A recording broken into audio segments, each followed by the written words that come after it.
Bonjour, on se retrouve aujourd'hui pour la question du lundi. Alors, j'ai toujours pas reçu ta question, Romain. Je sais pas si tu regardes ces vidéos, mais je vais finir par t'envoyer un petit texto. Et vous qui regardez ces vidéos, n'hésitez pas à poser vos questions. Alors, je précise que la question du lundi n'est pas... c'est pas de la voyance gratuite, d'accord? C'est si vous êtes curieuse de savoir comment ça se passe quand on est médium, de savoir quel jeu j'utilise pour ça ou pour ça. Enfin bref, de toute façon, je vous mettrai dans le petit la playlist des questions du lundi, et du coup, n'hésitez pas à aller voir, ça vous donnera l'esprit un petit peu de cette question du lundi. Et si vous avez des questions de curiosité, eh bien, n'hésitez pas, c'est fait pour. Voilà. Allez, c'est parti.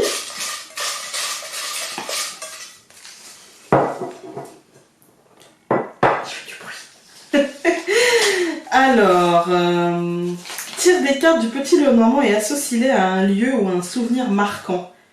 Je crois que je l'ai déjà eu celle-ci, mais je reviens. Je vais chercher un petit Lenormand et on va se prêter au jeu. Ah bah. En fait, j'ai pas besoin d'aller en chercher un. J'en ai un là. La fille. Bah oui, je vous ai présenté le Tanis Lenormand que j'ai utilisé dans le tirage, donc il est à côté. On va utiliser le Tanis. Alors, tire des cartes. Est-ce que j'ai pas juste envie de mélanger et de demander au jeu de me rappeler un souvenir? Rappelle-moi un souvenir. Je dois avouer que c'est pas un jeu que j'utilise très souvent. Du coup, est-ce qu'il va bien me parler? Si, il va me parler, ils me parlent tous. Mais est-ce qu'il va me parler autant que mon petit Piatnik? Mais c'est l'occasion de. Alors, il m'en a donné une. Le nuage. Alors, cette carte, elle me fait penser à ce que je me disais tout à l'heure. C'est-à-dire que je crois que j'ai eu du beau temps pour mon anniversaire. Que... peut-être 4 fois sur 36 ans. C'est léger, hein. Et moi, ça me fait penser au temps qu'il fait là. C'est-à-dire qu'on a eu, jusqu'à samedi de la semaine dernière, pas le samedi qui vient de se passer là, mais le samedi d'avant encore, on avait eu du beau temps, on avait eu de la chaleur, etc. Et là, d'un seul coup, boum, boum, boum. Voilà. Et toujours, en fait, au moment de mon anniversaire, dites-vous que 16-17 octobre, il va flotter. Quand il pleut pas, c'est waouh, 4 fois en 36 ans. Vous voyez? Donc, et je me trouve chanceuse. Je me dis, ouais, ça se voit qu'il y a le réchauffement climatique quand même, hein. Ouais. Après, ça me fait aussi, parce que ça c'est blague à part, hein, c'est parce que j'y pensais justement tout à l'heure, mais ça me fait penser aussi à ma manière aussi d'appréhender les mauvaises choses de la vie. Voilà. Les choses qui nous tombent sur la tête, en fait comme un nuage. C'est-à-dire que quand ça arrive, chez moi c'est la tempête. C'est vraiment la tempête. Et ça me fait penser finalement ça me fait penser au dernier événement comme ça qui m'a bouleversée. J'ai appris que mon chien était malade. Et il n'en avait plus trop pour longtemps. Et du coup, les premiers instants, en moi, c'était la tempête, en fait. Hein. Ça a été l'amoncellement des nuages, des éclairs, la pluie, etc. Et en fait, ça ne fait que passer, parce que j'ai toujours tendance à voir le soleil, et à avoir de l'espoir, et en fait, à voir le bon côté des choses. À voir qu'il a été heureux, par exemple, en concernant mon chien, qu'il est heureux, encore, et qu'il a été heureux, et qu'on lui a donné une belle vie, et qu'il a été gâté pourri, et que... et que voilà, il est avec nous et qu'il sera avec nous jusqu'au bout, et que voilà, on voit dans ses yeux qu'il est pas malheureux, et je me dis que chaque chose arrive, et en plus lui c'est arrivé, ça aurait pu arriver clairement avant en fait, hein. Il a une malformation cardiaque congénitale, donc ça aurait pu largement arriver avant, et là il est 2013, voilà, donc avril je crois 2013. Mais je suis pas douée pour calculer, faites le calcul. et je me dis, même si c'est vrai, c'est pas vieux, hein. mais il aurait pu partir vachement plus tôt, genre à 1 an, 2 ans, 3 ans, et il est resté, et si là il doit partir, c'est, je sais pas, c'est peut-être que c'est son destin, j'ai envie de dire, c'était peut-être écrit, j'en sais rien, et peut-être, et en même temps, je garde espoir que il défie toutes les lois, je me dis peut-être qu'il va nous surprendre, et qu'il va être en forme encore 1 an, 2 ans, et si c'est pas le cas, bah, je me console en me disant que voilà, il aura eu une vie, on a essayé de lui donner la vie la plus merveilleuse qu'on pouvait lui donner. Voilà, toujours avec un extérieur. C'est un chien qui veut pas sortir et du coup bah, on le force pas. On essaie au maximum de ne pas, même s'il faut leur donner une éducation, mais on essaie au maximum de ne pas être rigide en fait. Et donc voilà, c'est au maximum. Après on a des règles, hein, parce qu'il faut bien, voilà. Mais on fait tout pour qu'il soit bien. Donc je me dis on lui aura donné une belle vie. Voilà. Donc ça me fait penser à ma manière en fait de mettre de la luminosité, et le nuage ne fait que passer. Et dans ma perception de la vie, bah ouais, le nuage ne fait que passer en fait.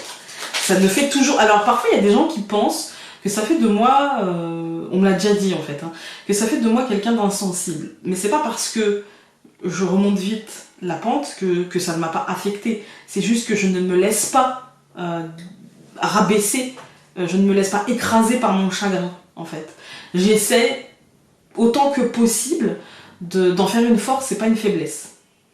Voilà, de me parler et de me dire, voilà, ok t'es triste, t'as le droit, etc. Mais il faut pas que ça devienne ton horizon, que ça devienne ton mantra, que ça devienne quelque chose qui t'habite et qui... Faut pas que ça devienne ton quotidien, quoi, en fait. Et la complainte, la plainte, c'est pareil. J'ai le droit de me plaindre. Et je me plains, hein, j'ai mal au dos, j'ai mal à la tête, machin. Mais, parce que des fois, on a juste besoin de se plaindre. On n'a pas envie de prendre un médicament ou de faire en sorte que ça aille mieux. Des fois, on a juste besoin de se plaindre. Parce que ça fait du bien, ça défoule un petit peu. Mais il faut pas que ça devienne une habitude constante, quoi. Non, ok, tu t'es plaint 1 fois, 2 fois, 3 fois, bon maintenant fais quelque chose. Bah moi c'est ce que je me dis à moi-même, en fait. Voilà. Ah, on a une deuxième carte. Ouais, quand même, je ne suis pas que tristesse. L'enfant. Eh bien oui, parce que l'enfant, c'est... alors ça, il peut y avoir plusieurs significations pour moi. Bien sûr mes enfants, évidemment, un souvenir marquant bah, dans l'enfance. Et du coup avec le nuage en relation, ouais, j'étais une enfant très nostalgique, c'est pas le mot, renfermée en fait. Très renfermée, très... je parlais pas beaucoup, ça a bien changé. J'étais pas timide, hein, mais j'étais très observatrice et j'étais dans ma bulle, en fait. J'étais vraiment dans ma bulle, parce que ma bulle était peut-être très différente de ce que je voyais autour, en fait. Hein. Donc, dans tous les aspects. Vraiment dans tous les aspects. Ma bulle était très très très différente. Je sais que certaines d'entre vous n'ont pas forcément vu les vidéos que j'ai fait au tout début de ma chaîne, mais vous allez peut-être mieux comprendre ma perception de la vie. C'est que moi j'ai été élevée avec 2 personnes en situation de handicap mental en fait. Hein. Et du coup on peut pas avoir, avec en plus les perceptions que j'avais. Et donc on peut pas avoir la même vision du monde que le commun des mortels. Je ne dis pas que ça forge, etc. parce qu'il y a des moments très nuageux où c'est clairement très compliqué. Mais il y a quand même... ça sert en fait. Parce que c'est la possibilité de voir que le monde est différent et composé de personnes différentes. Et clairement en fait... ce qu'on en fait. En fait, ton monde est clairement constitué de ce que tu en fais. Et très jeune, en fait, tu te dis ça quand tu as une éducation comme la mienne, avec les capacités que j'ai. Très jeune, tu te dis, bah en fait, ma vie ne sera que ce que je vais en faire. En fait. Et du coup, t'en fais très vite quelque chose, pas toujours intelligemment, hein, mais très vite quelque chose qui te ressemble. mais pas toujours très intelligemment, parce que l'enfant, clairement, à une certaine époque de mon enfance, plutôt proche de mon adolescence, c'était pas très intelligent ce que j'en faisais. Clairement, j'étais une adolescente en souffrance, j'étais une adolescente révoltée, j'étais une adolescente qui ressortait ça par de la violence. Et du coup, ouais, je suis pas toujours très fière de ce que j'ai fait, comme je suis pas toujours non plus pas fière, hein, mais je suis pas fière de tout. Voilà, je suis pas fière de tout, j'assume, hein, j'assume complètement, voilà, mais je suis pas fière de tout, voilà. Et c'est du coup, j'ai fait et je fais super attention à mes enfants, surtout à mon fils, qui a cette frustration en lui. En fait, sûrement dû à son handicap, parce que voilà, il a des traits autistiques et surtout il est très hyperactif. Et donc il a de la frustration en lui, et du coup je fais très... Ma fille un peu moins, elle est plutôt comme son père, mais même si physiquement c'est mon portrait, mais plutôt je fais très attention à mon fils, à ses émotions en fait. Alors, on a 2 autres cartes. Là ça me parle d'un souvenir marquant. Ouais, le renard et la croix, moi ça va me parler du deuil d'une vie de salarié. Mais vous vous rendez pas compte, pour moi c'était un deuil, vraiment. En plus j'avais peur de devenir entrepreneuse, de m'assumer, ça voulait dire m'assumer quoi. Ça voulait dire, alors t'arrêtes de travailler, ok, et puis après t'élèves ton fils, et du coup faut assumer le handicap de ton fils. Et puis, ça te permet pas d'avoir une activité salariée, parce que voilà, il a un rythme particulier, etc. Et à un moment donné, qu'est-ce que tu vas faire de ta vie? Cocotte, qu'est-ce que tu vas faire de ta vie? Et du coup, il faut se dire, bah voilà, en fait, moi, je sais faire quoi, en fait, à part être dans un bureau. Et moi, mon ancien job, c'était conseillère Pôle emploi. À l'époque, à NPE, hein, mon fils a 12 ans. Et du coup, ouais, d'accord, ok. Qu'est-ce que tu sais faire de ta vie, en fait? Qu'est-ce que tu sais faire de tes mains, de ta tête, à part remplir des fiches, en fait? À part conseiller des gens sur un domaine particulier qui est l'emploi? Qu'est-ce que tu sais faire? Tu peux pas devenir conseillère en freelance ou coach, machin, puisque de toute façon, tu peux pas avoir un rythme de travail soutenu avec ton enfant qui a 3 ans et qui est hyperactif, qui est dans sa bulle, tu peux pas, en fait.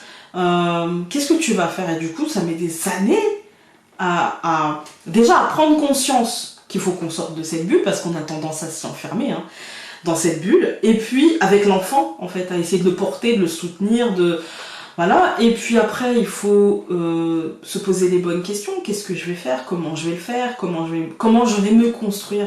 Moi, pas l'entité familiale, hein, pas la maman que je suis, pas la compagne que je suis, mais moi, en fait, moi, juste moi. Et qu'est-ce que t'es prête à assumer de toi? Qu'est-ce que t'es pas prête à assumer? Et pourquoi t'es pas prête à l'assumer? Cette zone-là que t'as déterminée que t'étais pas prête à assumer, pourquoi? En fait, ça vient d'où? Et ça met des années. Moi, ça m'a pris 10 ans. Pas loin de 10 ans. Voilà. Et parce que j'ai eu mon fils assez tôt. Et voilà, j'ai 36 ans, il va en avoir 12 là, cette semaine, donc voilà. Et du coup, ouais, comment en fait j'ai fait ce chemin-là? Mais en fait, c'est un chemin très individuel, hein. C'est une remise en question. Il y a des gens pour qui ça va aller très très vite et des gens pour qui, comme moi, ça va mettre très longtemps. Et parfois même encore plus chez certaines personnes. Et il faut juste se dire, voilà, comment je peux m'épanouir personnellement. Et moi, ça me fait penser à ça. C'est-à-dire que la fin professionnelle, la lourdeur de cette fin professionnelle, le deuil de cette fin de salarié, voilà, et bien pour moi, ça a été très difficile à vivre. J'ai très longtemps fait mon deuil.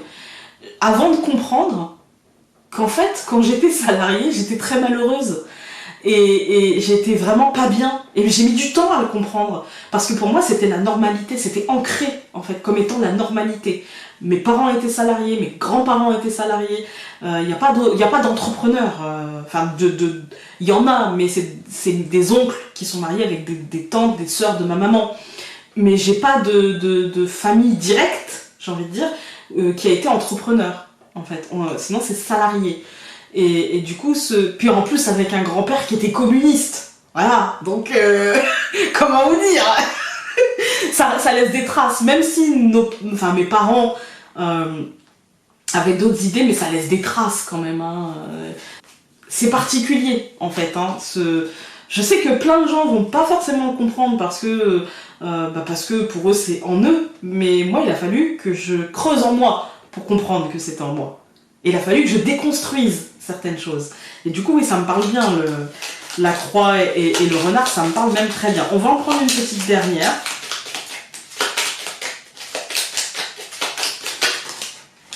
Là. La montagne. Alors, je vais pas vous mentir, hein, on a été coupé par personne sauf la batterie. Mes 3 batteries étaient vides. Vous y croyez ça? La fille super organisée. Non mais je m'y remets, mais tout doucement. Hein. Donc, je vous avais parlé de la montagne et donc je vous avais fait la petite blague parce que je n'aime pas trop, je n'aime pas la montagne en fait. C'est pas trop, c'est j'aime pas. Voilà. Je suis une fille des plaines, voilà. Mais sinon, ça peut me parler aussi de la capacité que j'ai à m'entourer de personnes sujettes au blocage mental et j'y suis pas trop sujette parce que moi, comme je vous ai dit, souvent c'est le nuage en fait qui ne fait que passer et cette lourdeur en fait qui ne fait que passer en fait. Souvent c'est ça en fait. Je remets les cartes dans l'ordre en fait. Mais c'est vrai que moi, pour moi, ce qui peut m'atteindre et ce qui peut me perturber, ça ne dure jamais très longtemps et je rebondis très vite. Et du coup, oui. Par contre, je suis entourée de personnes qui ne sont pas comme ça. Enfin, aussi bien mon mari, ma maman, mes enfants, c'est plus compliqué. Et du coup, peut-être que je suis bien pour les aider à dépasser ça. Peut-être. À mon niveau, juste les aider, les soutenir, mais je peux pas faire pour eux. Voilà. Écoutez, je pense avoir répondu à cette question. Oui, je pense qu'on va s'arrêter là, ça fait déjà 5 cartes. Tire des cartes du petit Lenormand et associe-les à un lieu ou à un souvenir marquant. Après, j'ai pas eu de lieu. Si, la croix, je pourrais dire avec le renard, j'aime pas les cimetières, mais comme beaucoup. Hein. Mais peut-être pas pour la même raison que tout le monde, c'est que j'ai jamais vu un endroit aussi vide qu'un cimetière, en fait. J'ai vraiment... En fait, c'est rempli de la peine des vivants. Mais pas du tout de l'amour des défunts, en fait. C'est comme je préfère comment dire, les églises, les chapelles aux cathédrales. Voilà. Même si je trouve ça très beau, les cathédrales. Hein. Mais, et encore, enfin, dans les églises, j'y vais pas parce qu'en fait, c'est l'aspect... culte, l'aspect... je parle des églises, mais je pourrais parler des synagogues, des mosquées, de tout bâtiment accueillant une religion vivante. En fait, je trouve que des fois, ça fait un peu dogme, un peu sectaire parfois. En fait, pas tout le temps, mais parfois. Du coup, j'aime bien les chapelles, les pierres au fées, les choses comme ça. Je trouve ça beaucoup plus libre, en fait. Mais ça, c'est que... Hein. Voilà, du coup, ça peut me parler de ça aussi. Voilà, je pense avoir répondu, donc sur ce, je vous embrasse très fort et donc on se dit à très vite pour une prochaine vidéo. Salut! Et puis n'oubliez pas, c'est lundi, donc smile, parce qu'il faudra bien ça, hein, toutes les semaines pour affronter le lundi. Voilà, je suis en indigestion. J'aimais bien, j'aime bien, c'est une vanne pourrie, c'est tadadadadad. Mais voilà. Si je vous fais un bisou, j'arrête là. Salut!